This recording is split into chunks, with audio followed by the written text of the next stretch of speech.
యాకోబు రాసినటువంటి పత్రిక 5వ అధ్యాయము 8వ వచనం చదువుకుందాం.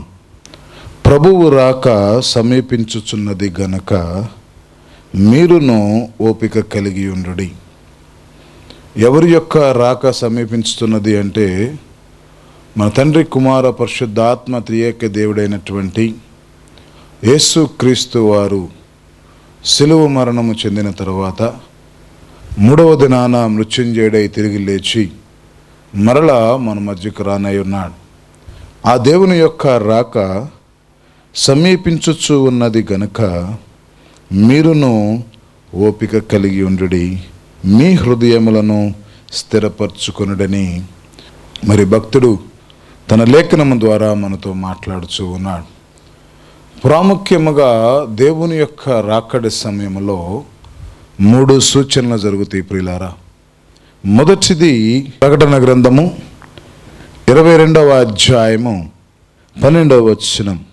ఇదిగో త్వరగా వచ్చుచున్నాను, వాని వాని క్రియల చొప్పున ప్రతివానికిచ్చుటకు నేను సిద్ధపరిచిన జీతము నా యొద్ద ఉన్నది. మొదటి విషయం మనం గమనించాల్సింది, దేవుడు సిద్ధపరిచినటువంటి జీతము ఆయన యొద్ద ఉందని సెలవిస్తూ ఉన్నాడు. ప్రియులారా, ఈ మొదటి సూచన యేసు ప్రభు వారు వచ్చేటప్పుడు జరిగేటువంటి సూచన. ఒకటి, జీతము తీసుకొని వస్తున్నాడు, ఉట్టి చేతులతో దేవుడు రావటము లేదు. జీతము మంచి వారికి మంచి అనేటువంటి జీతము, చెడు వారికి చెడు అనేటువంటి జీతాన్ని తీసుకొని వస్తూ ఉన్నాడు. మంచివారికి ఏ జీతము తీసుకొని వస్తూ ఉన్నాడంటే ప్రకటన గ్రంథము 21వ అధ్యాయము 2-4 వచనాలు. మరియు నేను నూతనమైన యెరూషలేమును, ఆ పరిశుద్ధ పట్టణము తన భర్త కొరకు అలంకరింపబడిన పెండ్లి కుమార్తె వలె సిద్ధపడి పరలోకమందున్న దేవుని యొద్ద నుండి దిగి వచ్చుట చూచితిని. అప్పుడు ఇదిగో దేవుని నివాసము మనుషులతో కూడా ఉన్నది, ఆయన వారితో కాపురు ముందురు, వారు ఆయన ప్రజలై ఉందురు, దేవుడు తానే వారి దేవుడై ఉండి వారికి తోడై ఉండును. మంచి చేయు వారికి వచ్చేటువంటి జీతం ఏమిటి అంటే నూతన యెరూషలేము అనేటువంటి పరిశుద్ధమైనటువంటి పట్టణములో దేవునితో కూడా నివసించేటువంటి ధన్యత మన ప్రభువైన యేసుక్రీస్తు వారు మనకిస్తూ ఉన్నాడు. ప్రియులారా, మరి చెడు చేసేటువంటి వారికి అనగా చెడును జరిగించేటువంటి వారికి ఎటువంటి జీతము దేవుడు తీసుకొని వస్తూ ఉన్నాడు అంటే అదే ప్రకటన గ్రంథము 20వ అధ్యాయము 15వ వచనములు అంటూ ఉన్నాడు, ఎవరి పేరును జీవ గ్రంథమందు రాయబడినట్లు కనబడిన ఎడల వాడు అగ్నిగుండములో పడవేయబడును. ప్రియా దేవుని బిడ్డలారా, 2 ప్రాముఖ్యమైనటువంటి విషయాలు. ఒకటి, యేసు ప్రభు వారు ఈ లోకానికి తిరిగి వచ్చేటప్పుడు మొట్టమొదటి క్రియ ఏమిటి అంటే ఒట్టి చేతులతో రావటం లేదు, కానీ జీతం తీసుకుని వస్తూ ఉన్నాడు. ఏమిటి ఆ జీతము అంటే మంచి చేయువారు నూతన యెరూషలేము అనే పరిశుద్ధమైన పట్టణానికి, చెడు చేయువారు నిత్యము మండుచున్నటువంటి అగ్నిగుండములోనికి. మంచి చేయువారు అనగా దేవుని యందు విశ్వాసముంచి, దేవుని ఎరిగి, నిరీక్షణ కలిగి, వాక్యానుసారమైన జీవితము జీవిస్తూ, దేవునికి మహిమకరమైన జీవితము జీవిస్తూ, దేవుని రాజ్యములో ఉండాలనుకునేటువంటి వారి ఎడల దేవుడు తన యొక్క ద్వారము తెరిచి నిత్యరాజ్యములో వారు కూడా ఉండలాగా దేవుడు అవకాశం ఇస్తూ ఉన్నాడు.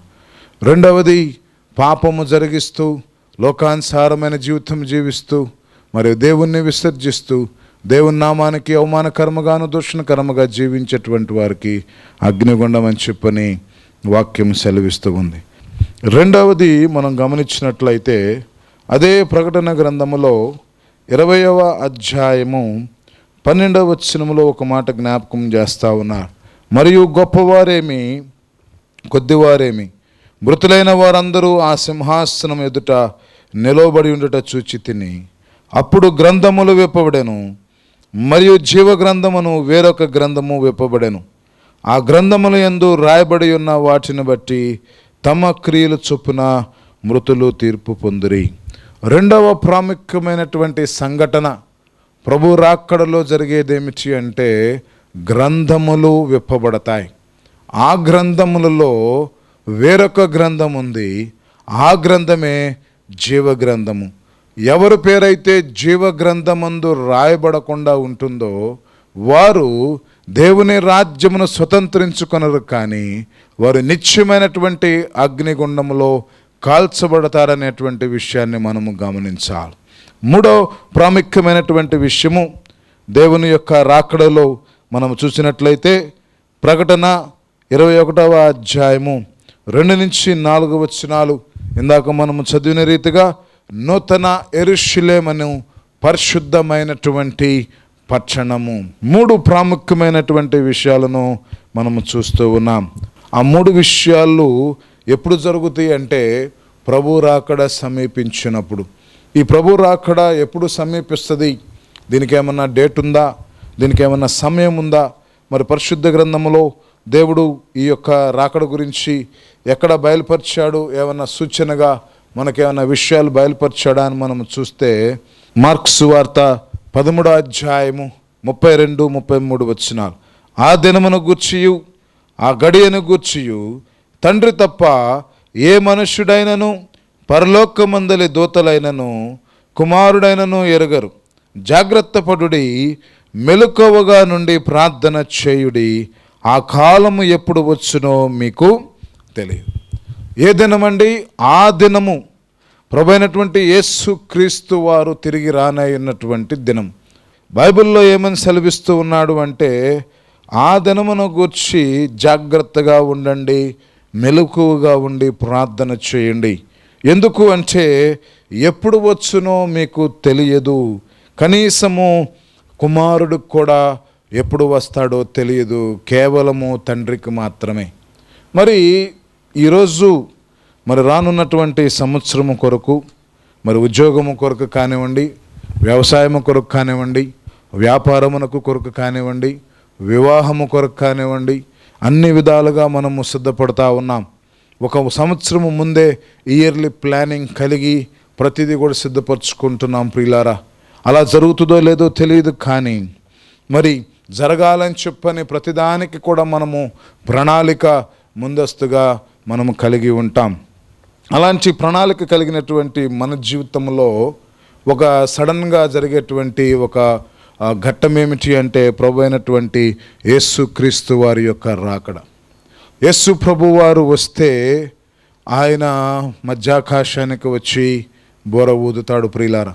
ఈ మధ్యాకాశానికి వచ్చి బోర ఊదినప్పుడు ఎవరైతే ప్రభువును అంగీకరిస్తారో, ఎవరైతే యేసు రక్తములో కడగబడి తమ పాపములకు క్షమాపణ పొందుకుంటారో, ఎవరైతే ప్రభు యొక్క బలలో చేయివేసి ఆ శరీరము తిని ఆయన యొక్క రక్తమును త్రాగుతారో, అనగా సాదృశ్యమైనటువంటి రొట్టెను, సాదృశ్యమైనటువంటి ద్రాక్షారసమును ఎవరైతే పుచ్చుకుంటారో వారు నిత్య జీవం గలవారగుదురు గనక వారు దేవుని రాజ్యంలోనికి ప్రవేశిస్తారు, వారు దేవుని చూస్తారు.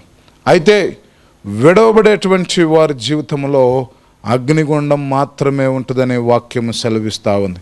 ఈ దినము ఎప్పుడు వస్తుంది అంటే అకస్మాత్తుగా దొంగ వచ్చినట్టుగా వస్తుందని చెప్పని లేఖనం సెలవిస్తూ ఉన్నారు. అకస్మాత్తుగా, ఊహించని విధముగా, నువ్వు అనుకోని రీతిగా, ఆల్ ఆఫ్ ది సడన్గా ఈ యొక్క దినం వస్తుంది. అయితే మనిషికి ఉన్నటువంటి ఆలోచన ఎప్పుడు కూడా ఇయర్లీ ప్లానింగ్తో మనిషి ఉంటాడు. ప్రతిదీ కూడా ప్లాన్ చేసుకుంటూ ఉంటాడు, నేను ఎలా ఉండాలి, ఎలా చేయాలి, ఎలా జీవించాలి అని చెప్పని. అలాంటి ప్లానింగ్ ఉన్నటువంటి వ్యక్తి జీవితంలో, ప్రాముఖ్యముగా క్రైస్తవుల యొక్క జీవితంలో ఈ యొక్క దేవుని గురించినటువంటి రాకడ గురించినటువంటి నిర్లక్ష్యము మీకు ఉండకూడదని నేను మీకు జ్ఞాపకం చేస్తూ ఉన్నాను. ఎందుకంటే ఈ యొక్క దేవుని గురించినటువంటి రాకడ ఆ దినమున నువ్వు ఎత్తబడకపోతే, ఆ దినమున నువ్వు విడవబడితే బహు భయంకరమైనటువంటి శ్రమలు నువ్వు ఎదుర్కోవాల్సి ఉంటుంది ప్రియా దేవుని సంగమా. ఈ విషయాన్ని దేవుడు మనతో మాట్లాడుతూ ఉన్నాడు. అందుకనే దేవుడు ఏమంటున్నాడంటే ప్రభు రాక సమీపించుతున్నది గనక మీరును ఓపిక కలిగి ఉండుడి. దేని విషయంలో మనము ఓపిక కలిగి ఉండాలి? ఏ విషయాన్ని గురించి దేవుడు ఓపిక కలిగి ఉండండి అని చెప్పని లేఖనము ద్వారా సెలవిస్తూ ఉన్నాడు అంటే, పరిశుద్ధ గ్రంథములో నుండి ఎఫెసీయులకు రాసినటువంటి పత్రిక 4వ అధ్యాయము 30 నుండి 32 వచనాలు. దేవుని పరిశుద్ధాత్మను దుఃఖపరచుకుడి, విమోచన దినము వరకు ఆయన యందు మీరు ముద్రింపబడి ఉన్నారు. సమస్తమైన ద్వేషము, కోపము, క్రోధము, అల్లరి, దూషణ, సకలమైన దుష్టత్వము మీరు విసర్జించుడి. ఒకని ఎడల ఒకడు దయగలిగి కరుణాహృదయులై క్రీస్తునందు దేవుడు మిమ్ము క్షమించు ప్రకారము మీరు ఒకరినొకడు క్షమించుకొనుడి అని చెప్పని వాక్యం సెలవిస్తూ ఉంది. ఓపిక కలిగి ఉండాలి. ఎందుకు? ప్రభు రాకడ సమీపించుచు ఉన్నది. దానికోసం మనము ఓపిక కలిగి ఉండాలి, నిరీక్షణ కలిగి ఉండాలి. ఆ నిరీక్షణలో ఉండవలసినటువంటిది ఓపిక. మీరు విమోచింపబడటానికి ఆ యొక్క దినము సిద్ధముగా ఉంది గనక, ఆ దినమున మీరు విమోచించబడతారు గనక, ఈ లోకము నుండి, ఈ పాపము నుండి మీరు విడిపించబడి దేవుని రాజ్యములోనికి, ఆ దేవుని కలుసుకోవటానికి మీరు విముక్తి పొందుతారు కనుక, మీరు దేవుని యొక్క పరిశుద్ధాత్మనుని దుఃఖపరచవద్దు. కారణం ఏమిటి అంటే, మీరు ముద్రించి ఉన్నారు, మీరు సెలెక్ట్ అయి ఉన్నారు. అలాగే దేవుడు కూడా ఈ లోకములో ఇన్ని వేల లక్షల కోట్ల మంది ప్రజల్లో దేవుడు కూడా నిన్ను ముద్రించాడు ప్రియులారా. ఎందుకు ముద్రించాడు అంటే, దేవుని రాజ్యంలోకి నువ్వు రావాలని దేవుడు నిన్ను ముద్రించాడు. అయితే ఆ ముద్ర కలిగినటువంటి నీవు ఓపిక కలిగి ఉండాలి. దేని విషయములో? సమస్తమైన ద్వేషము విషయములో, కోపము విషయములో, క్రోధము విషయములో, అల్లరి విషయములో, దూషణ విషయములో, సకలమైన దుష్టత్వమును మీరు విసర్జించేటువంటి విషయములో ఓపిక కలిగి ఉండుడి. ఒకని ఎడల ఒకడు దయ కలిగి కరుణాహృదయులై క్రీస్తునందు దేవుడు మిమ్మును క్షమించు ప్రకారము మీరు ఒకరినొకరు క్షమించుకొనుడి. ఏం చేయాలంట? దేవుడు మిమ్మల్ని క్షమించాడు. మీరు చేసిన పాపము, అతిక్రమమును ఆయన మోసుకొని కల్వరి శిలువలో ఆయన చనిపోయాడు. అలాంటి నీకు బదులుగా నీ పాపములు మోసుకొని చనిపోయినటువంటి యేసయ్యకు మాదిరిగా నీవు కూడా ఇతరులు నీ ఎడల చేసినటువంటి తప్పిదం ఏదైనా ఉంటే, పాపం ఏదైనా ఉంటే దాన్ని క్షమించి మన్నించాలి. అది క్రైస్తవుని యొక్క జీవితము. ఇది ప్రభు అయిన యేసుక్రీస్తు వారు మనకు నేర్పిస్తూ ఉన్నారు. ఒకడు ఎడల ఒకడు దయ కలిగి కరుణా హృదయము కలిగినటువంటి వారముగా మనముండా. నీ హృదయము కఠినపరచబడకూడదు ప్రియులారా. ఎందుకంటే నీవు యేసు రక్తములో కడగబడ్డావు. నీ హృదయము నెమ్మదిగా ఉండాలి. ఎందుకంటే నువ్వు యేసుని అంగీకరించావు. ఎందరైతే దేవుని అంగీకరించారో వారు శాంతిమూర్తులుగాను, వారు దేవుని బిడలుగాను జీవించాలి. కానీ ఆయన అల్లరికి కర్త కాదు గనక మన జీవితంలో కూడా అల్లరి ఉండకూడదని వాక్యము ద్వారా దేవుడు మనతో మాట్లాడుతున్నాడు. అందుకని అంటున్నాడు, క్షమించు ప్రకారము మీరు ఒకరినొకరు క్షమించుడి. యేసు ప్రభు నిన్ను క్షమించాడు. యేసు ప్రభు నీ పాపమును మోసుకున్నాడు. యేసు ప్రభు నీ కొరకు కల్వరి సిలువలో చనిపోతూ ఉన్నాడు. ఈరోజు మనం గమనించినట్లయితే మరి గుడ్ ఫ్రైడే వచ్చినప్పుడు మనందరము కూడా యేసు ప్రభు యొక్క సిలువ ధ్యానము చేస్తూ ఉంటాం. సిలువ మీద పలికినటువంటి 7 మాటలు జ్ఞాపకం చేసుకుంటాం. యేసు ప్రభు నా కొరకు చనిపోయాడని నువ్వు జ్ఞాపకం చేసుకుంటావు. యేసు ప్రభు నా పాపములు మోసుకెళ్ళాడని నువ్వు జ్ఞాపకం చేసుకుంటావు. అయితే నువ్వు క్షమించబడ్డావు ప్రియులారా. అలాగే నీవు కూడా ఇతరులను క్షమించాలని, ఈ విషయమై ఓపిక కలిగి ఉండాలని దేవుడు జ్ఞాపకం చేస్తూ ఉన్నాడు. ఇంకొక మాటను ఏమంటున్నాడండి? మీ హృదయములను స్థిరపరచుకొనుడి. ఒకటి, ఓపిక కలిగి ఉండాలి. ఏ విషయం అనేటువంటిది ఇప్పటి వరకు నేను మీకు జ్ఞాపకం చేశాను. రెండవది, హృదయమును స్థిరపరచుకోవాలి. ఎందుకు హృదయమును స్థిరపరచుకోవాలి? హృదయము అంటే ఏమిటి? హృదయమును ఎందుకు హృదయం అంటే మన హృదయం అంటే గుండెకాయ. ఈ హృదయమును మనం ఏం చేసుకోవాలి? స్థిరపరచుకోవాలంటే చంచలమైనటువంటి మనస్సు లేకుండా నిక్కరమైనటువంటి మనసు. ఒక మాట మనం అనుకున్నామంటే ఆ మాటకి మనం కట్టుబడాలి ప్రియులారా. దేవుని సన్నిధికి వస్తాను అంటే ఎన్ని ఆటంకాలు వచ్చినా, ఎన్ని ఇబ్బందులు వచ్చినా, ఎన్ని శ్రమలు వచ్చినా, మరి ఆర్థిక ఇబ్బందులు వచ్చినా, బంధువులు వచ్చినా, మిత్రులు వచ్చినా నువ్వు దేవుని సన్నిధికి రావాల్సిందే. ఎందుకు అంటే నువ్వు దేవునితో మాట్లాడుకున్నావు, దేవునికి చెప్పుకున్నావు, ప్రభువా నేను నీ సన్నిధికి వస్తానని. నువ్వు దేవునికి చెప్పుకున్నావు, ఈ పని చేస్తాను ప్రభువా. నువ్వు దేవునికి చెప్పుకున్నావు, నీ సన్నిధిలో దశంభాగం ఇస్తానని. నువ్వు దేవునికి చెప్పుకున్నావు, నేను మోకరించి ప్రార్థన చేస్తానని. నువ్వు దేవునికి చెప్పుకున్నావు, ఉపవాసం ఉండి ప్రార్థన చేస్తానని. నువ్వు దేవునికి చెప్పుకున్నావు. ప్రతిదీ కూడా నువ్వు దేవునికి ఏదైతే తెలియపరుచుకున్న దాన్ని ఆ యొక్క హృదయముతో ఎలాగైతే నువ్వు దేవుని దగ్గర తెలియపరిచావో ఆ హృదయములో స్థిరత్వం ఉండాలి. ఆ యొక్క చంచలమైనటువంటి మనస్సు నీకు ఉండకూడదు, ఆ యొక్క చంచలమైన ఆలోచన నీకు ఉండకూడదు. కాసేపు మరి కొంతమందిని చూసినట్లయితే మరి వారు ఒక్కొక్కసారి ఏమనుకుంటారంటే దేవునికి ఏదైనా ఇవ్వాలనుకుంటారు, దేవునికి ఇవ్వాల్సిందే అనుకుంటారు, దేవుని పనిని ప్రోత్సహిద్దామనుకుంటారు. అనుకొని వారు దేవునికి ఇవ్వటానికి వారు మనసులో నిశ్చయించుకొని వారు దేవుని సన్నిధికి వచ్చిన తర్వాత లాస్ట్కి ఏం చేస్తారంటే దేవునికి ఇవ్వవలసింది ఇవ్వకుండా అరాకొరగా వారు ఏం చేస్తారు, దేవునికి ఇచ్చేసి వెళ్ళిపోతూ ఉంటారు. ఏంటంటే అంతలోనే మనస్సు మార్చుకోవటం. ఇది కాదు మారు మనస్సు అంటే. మారు మనసు అంటే మనసు మార్చుకుంటూ వెళ్ళిపోవటము మారు మనసు కాదు. ఎవరైతే దేవుని రాక్కడలో ఎత్తబడాలనుకుంటున్నారో, ఎవరైతే ప్రభు దగ్గరికి వెళ్ళాలనుకుంటున్నారో వారి జీవితంలో ఉండవలసినటువంటి ప్రాముఖ్యమైనటువంటి ఇదేమిటి అంటే వారు హృదయమును స్థిరపరచుకోవాలి. ప్రియులారా, ఎప్పుడైతే హృదయాన్ని స్థిరపరచుకుంటారో, ఎప్పుడైతే మంచి హృదయం కలిగి జీవిస్తారో అప్పుడు వారి జీవితంలో దేవుడు గొప్ప కార్యము చేస్తాడు. అందుకని ఒక మాట జ్ఞాపకం చేస్తున్నాడు. యిర్మీయా గ్రంథము 17వ అధ్యాయము 9వ వచనం చదువుకుందాం. హృదయము అన్నిటికంటే మోసకరమైనది, అది ఘోరమైన వ్యాధి కలది, దానిని గ్రహింపగలవాడు ఎవడు? ఈ హృదయం ఏం చేస్తుందంట? నిన్ను మోసపరుస్తూ ఉంటుందంట. ఈ హృదయం ఏం చేస్తుందంట? అది భయంకరమైనటువంటి వ్యాధి ఉన్నటువంటి వ్యక్తికి, ఆరోగ్యం ఉన్న వ్యక్తికి ఎంత తేడా ఉంది ప్రియులారా. వ్యాధి ఉన్నవాళ్ళు ఆ వ్యాధి చేత బాధపడుతూ ఉంటారు. మరి ఆరోగ్యంగా ఉండాలని చూస్తారు, కానీ వారు ఆరోగ్యంగా ఉండలేరు. ఆరోగ్యంగా ఉండాలని ఒకరోజు అనుకుంటారు, ఒక గంట పాటు ఆరోగ్యముగా ఉంటారు, తర్వాత చూస్తే మరలా వారు ఎంత ఆరోగ్యంగా ఉన్నారో అంతకంటే అంత బలహీనంగా ఉండిపోతారు. ఓపిక కొని తెచ్చుకుంటారు, కానీ వారిలో అనారోగ్యం ఉండటం వలన వారి యొక్క ఓపిక అలాగే ఆరోగ్యవంతులకు ఉన్నట్టుగా ఉండదు. అలాగే ఈ హృదయం కూడా ఎలాంటిదంట? మోసపురుస్తూ ఉంటుంది. నిన్ను ఎలా మోసపురుస్తూ ఉంటుందంటే లోకములో ఉన్న వాటి దగ్గరికి వెళ్ళటానికి, లోకములో ఉన్న వాటిని సంపాదించుకోవటానికి నిన్ను ఆరోగ్యవంతుడిగా ఉంచుతూ ఉంటుంది. అలాగే దేవునికి సంబంధించిన విషయంలో, ప్రభువుకు సంబంధించిన విషయంలో, ప్రార్థనకు సంబంధించిన విషయంలో ఏం చేస్తూ ఉంటుంది?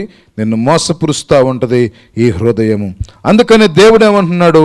దానిని గ్రహింపగలవాడు ఎవడు? ఎందుకు ఈ మాట దేవుడు సెలవిస్తూ ఉన్నాడంటే పరిశుద్ధ గ్రంథము నుండి 1 యోహాను 3వ అధ్యాయము 19 నుంచి 21 వరకు చదువుకుందాం. ఇందువలన మనము సత్య సంబంధులమని ఎరుగుదుము, దేవుడు మన హృదయము కంటే అధికుడై సమస్తమును ఎరిగి ఉన్నాడు గనక మన హృదయము ఏ విషయములలో మన యందు దోషారోపణ చేయునో ఆయా విషయములలో ఆయన ఎదుట మన హృదయములను సమ్మితపరచుకుందాము. ప్రియులారా, మన హృదయము మన యందు దోషారోపణ చేయని యెడల దేవుని ఎదుట ధైర్యము గలవారమగుదుము. హృదయము ఏం చేస్తుందంట? దోషారోపణ చేస్తుంది. నీ హృదయమే నీ మీద దోషము మోపుతుంది. నీ హృదయమే నువ్వు పాపి అని చెప్పని దేవుడి దగ్గర ఒప్పుకుంటుంది. ఎందుకంటే ఈ హృదయమే పాపము చేపిస్తుంది, ఈ హృదయమే తినమంటది, ఈ హృదయమే తాగమంటది, ఈ హృదయమే వ్యభిచరించమంటది, ఈ హృదయమే అన్ని రకాలైనటువంటి పాపము చేసి ఈ హృదయం ఏం చేస్తుందంట? నీ మీదే దేవుని దగ్గరకు వచ్చి దోషారోపణ చేస్తుందంట. నేనే ఈ పాపము చేశాను, నేనే ఇది చేశానని చెప్పాను. ఇంతకన్నా మోసకరమైనది, ఇంతకన్నా ఘోరమైన వ్యాధి కలది ఇంకేమైనా ఉందా అంటే నీ హృదయమే అని చెప్పని బైబిల్ సెలవిస్తూ ఉంది ప్రియులారా. కాబట్టి దేవుడు అంటూ ఉన్నాడు, ప్రభువు రాక సమీపించుచున్నది, మీరు ఓపిక కలిగి ఉండుడి, మీ హృదయములను స్థిరపరచుకొనుడి. ఓపిక కలిగి మనం ఉండాలి. దేని విషయంలో? ఆ యొక్క కోపం విషయంలో, క్రోధం విషయంలో, లోక సంబంధమైనటువంటి జీవిత విషయంలో ఓపిక కలిగి ఉండాలి. రెండవది, మనము హృదయమును స్థిరపరచుకోవాలి. నీ హృదయము క్రీస్తు మీద ఉండులాగన, నీ హృదయము దేవుని వైపు చూచులాగన, నీ హృదయము దేవుణ్ణి వెంబడించులాగన, నీ హృదయము దేవుని రాజ్యము మీద ఆశ పెట్టుకునేలాగున నీ హృదయం ఉండాలి. కానీ నీ హృదయము లోక సంబంధమైన వాటి మీద ఉండకూడదు అని చెప్పని వాక్యం జ్ఞాపకం చేస్తూ ఉంది ప్రియులారా. కాబట్టి దేవుడు ఒక మాట అంటూ ఉన్నాడు, మీ హృదయము మీ మీద దోషారోపణ చేయకుండా ఉండులాగా మీరు చూసుకోండి. ఇప్పుడు హృదయాన్ని స్థిరపరచుకోవాలి. ఎలా స్థిరపరచుకోవాలి అంటే దేవుడు అంటున్నాడు పరిశుద్ధ గ్రంథములో 66వ దావీదు కీర్తన 18వ చరణం చదువుకుందాం. నా హృదయములో నేను పాపము లక్ష్యము చేసిన యెడల ప్రభువు నా మనవి వినకపోవును. ఎలా స్థిరపరచుకోవాలండి? హృదయములో నువ్వు పాపానికి చోటిస్తే, హృదయములో నువ్వు పాపము చేయటానికి నీ హృదయాన్ని నువ్వు తొందర పెడితే, ప్రభువు దగ్గర నువ్వు చేసేటువంటి ప్రార్థన దేవుడు ఆలకించడు. ఈరోజు దేవునికి నీకు మధ్య కమ్యూనికేషన్ ఉండాలి ప్రియులారా. కమ్యూనికేషన్ లేకపోతే నువ్వు దేవుని రాజ్యంలోనికి నువ్వు వెళ్ళలేదు. ఈ వాక్యము నువ్వు విన్నావు, ఈ వాక్యమును చదివావు, ఈ వాక్యము నీ హృదయంలోకి వెళ్ళినప్పుడు, ఈ వాక్యము ద్వారా దేవుడు నీతో మాట్లాడినటువంటి మాటలను బట్టి నీలో మార్పు జరగాలి, నీలో ప్రక్రియ జరగాలి, నువ్వు మార్చబడాలి. ఆ మార్పు జరగకపోతే నీవు ఎంత ప్రార్థన చేసినా, మార్పు లేకుండా నువ్వు ఏ ప్రార్థన చేసినా ఉపయోగం లేదు. చాలామంది అనుకుంటారు మేము ప్రార్థన చేస్తే దేవుడు ఆలకిస్తాడేమోనని. మరి చూడండి, ఒక షర్ట్ని మనము గనక వారం రోజుల పాటు మనం వాడి ఆ యొక్క ఉతుకు వేయకుండా మరలా వేసుకుంటే అది నూతన వస్త్రములాగా వాసన రాదు ప్రియులారా. అది మంచి స్మెల్ రాదు. ఎందుకంటే వారం రోజుల పాటు నువ్వు అది మురికి కలిగి ఉంది కాబట్టి ఆ మురికిని శుభ్రం చేసుకోకుండా నువ్వు ఉతుక్కోకుండా నువ్వు వేసుకుంటే దానివల్ల ప్రయోజనం లేదు. అందుకని దేవుడు ఏమంటూ ఉన్నాడు అంటే, మొదట నీ హృదయమును శుభ్రపరచుకో. మొదట నీ హృదయములో ఆ యొక్క పాపమునకు తావు ఇవ్వద్దు, నీ హృదయములో పాపమునకు స్థానం ఇవ్వద్దు, నీ హృదయములో పాపం వైపు నువ్వు చూడొద్దు. ఎప్పుడైతే పాపమును విసర్జిస్తావో, ఎప్పుడైతే మేలైన దాన్ని చేపడతావో, ఎప్పుడైతే దేవుని కొరకు నువ్వు వెంబడిస్తావో, అప్పుడు దేవుడు నీ పట్ల కార్యము చేస్తాడు. అందుకనే ఒక మాట దేవుడు అంటూ ఉన్నాడు, దావీదు కీర్తన 51:17వ చరణం, విరిగిన మనస్సే దేవునికి ఇష్టమైన బలులు, దేవా ఇరిగి నలిగిన హృదయమును నీవు అలక్ష్యము చేయు. విరిగి నలిగిన హృదయమును దేవుడు అలక్ష్యము చేయడు అంటే ఆలస్యము చేయడు. నీ హృదయము విరిగిపోవాలి, నలిగిపోవాలి. కన్నీటి ప్రార్థన నీలో ఉండాలి. దేవుని నువ్వు వేడుకోవాలి ప్రియులారా. నీ రాజ్యంలో నాకు స్థానమే ప్రభువా అని వేడుకోవాలి. నీ సన్నిధిలో నన్ను జ్ఞాపకం చేసుకో అని వేడుకోవాలి. ఒక దినము నీవు నీ యొక్క సమూహముతో వచ్చినప్పుడు నన్ను కూడా నీ రాజ్యంలో జ్ఞాపకం చేసుకొని మనము విరిగి నలిగిన హృదయంతో, ఆ శిలువ మీద వేలాడుతున్నటువంటి దొంగను మనం చూస్తే, ఆ దొంగ అంచు ఉన్నాడు. ఒకడేమో నువ్వు దేవుడివైతే నిన్ను నువ్వు కాపాడుకొని మమ్మల్ని కూడా రక్షించమని ఒక అతను అంటున్నాడు. మరొక దొంగ అంటున్నాడు, ఇతను ఏ పాపము చేయలేదు, ఇతను మన కొరకు చనిపోతూ ఉన్నాడు. దేవా నీవు నీ రాజ్యముతో వచ్చేటప్పుడు నన్ను జ్ఞాపకం చేసుకోవా. అంటే ఈ యొక్క కఠినమైనటువంటి హృదయం కలిగినటువంటి కరుడుగట్టినటువంటి దొంగ కూడా విరిగి నలిగిన హృదయముతో దేవుణ్ణి గుర్తెరిగి, దేవుని యందు దాగి ఉన్నటువంటి ఆశీర్వాదం ఏంటో తెలుసుకొని దేవుని అడుగుచూ ఉన్నాడు, నన్ను క్షమించు, నీవు వచ్చేటప్పుడు నన్ను జ్ఞాపకం చేసుకో. దేవుడు అంటూ ఉన్నాడు, తప్పనిసరిగా నువ్వు వచ్చేటప్పుడు నేను నిన్ను జ్ఞాపకం చేసుకుంటాను, దేవుడు నిశ్చయముగా నీవు నాతో కూడా ఉండు అని చెప్పని దేవుడు వాక్యంలో సెలవిస్తున్నాడు. కాబట్టి ప్రియులారా, ఈ యొక్క మూల వాక్యాన్ని మనం ఒకసారి గమనిద్దాం. యాకోబు రాసినటువంటి పత్రిక 5వ అధ్యాయము 8వ వచనములో ఏమంటున్నాడంటే, ప్రభువు రాక సమీపించుచున్నది, మీరును ఓపిక కలిగి ఉండుడి, మీ హృదయములను స్థిరపరచుకొనుడి. నువ్వు ఓపిక కలిగి ఉండాలి, హృదయమును స్థిరపరచుకోవాలి.